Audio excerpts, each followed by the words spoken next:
ሰላም እንዴት ናችሁ? ዛሬ ደግሞ ሁለት አይነት የጾም ፓንኬክ አሰራር ላሳያችሁ። ቫኒላ፣ ቤኪንግ ፓውደር፣ ጨው፣ ሲናመን፣ ኦት ሚልክ። በኦት ሚልኩ ቦታ የፈለጋችሁትን የጾም ወተት ወይም ውሃ መጠቀም ትችላላችሁ። አሁን ባዘጋጁት ውድ ውስጥ የዳቦ ዱቄት ወይም all purpose flour በወንፊት ያደረኩኝ እቀላቅለዋለሁ።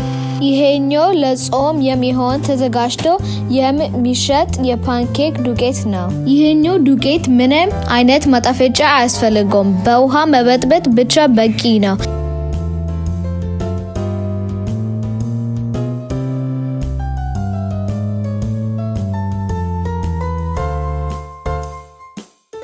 Wow!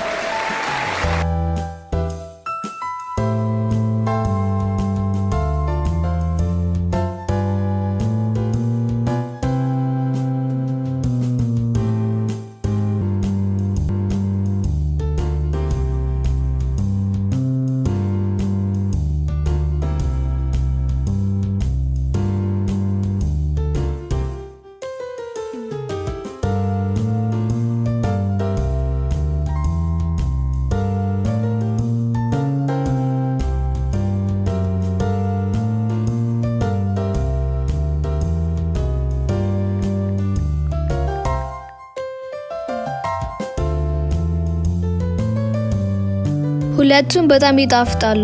እኔ ያዘጋጀሁት የትኛው ይመስላችኋል? በኮሜንት ላይ 1 ቁጥር ወይም 2 ቁጥር ብላችሁ አሳውቁኝ። ቻው።